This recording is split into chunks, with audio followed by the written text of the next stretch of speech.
నేను కొణిదెల పవన్ కళ్యాణ్ అనే నేను శాసనం ద్వారా నిర్మితమైన భారత రాజ్యాంగం పట్ల నిజమైన విశ్వాసం, విధేయత చూపుతానని,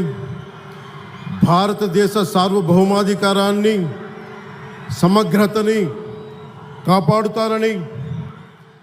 ఆంధ్రప్రదేశ్ రాష్ట్ర మంత్రిగా నా కర్తవ్యాలను శ్రద్ధతో, అంతఃకరణ శుద్ధితో నిర్వహిస్తానని, భయం కానీ, పక్షపాతం కానీ, రాగద్వేషాలు కానీ లేకుండా రాజ్యాంగాన్ని, శాసనాలని అనుసరించి ప్రజలందరికీ న్యాయం చేకూరుస్తానని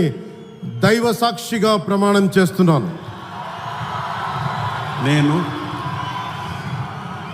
కొణిదెల పవన్ కళ్యాణ్ అనే నేను ఆంధ్రప్రదేశ్ రాష్ట్ర మంత్రిగా నా పరిశీలనకు వచ్చిన లేదా నాకు తెలియవచ్చిన ఏ విషయాన్ని, నా కర్తవ్యాలను సక్రమంగా నిర్వహించేందుకు అవసరమైన మేరకు తప్ప ప్రత్యక్షంగా కానీ పరోక్షంగా కానీ ఏ వ్యక్తికి లేదా వ్యక్తులకి తెలియపరచనని లేదా వెల్లడించనని దైవ సాక్షిగా ప్రమాణం చేస్తున్నాను.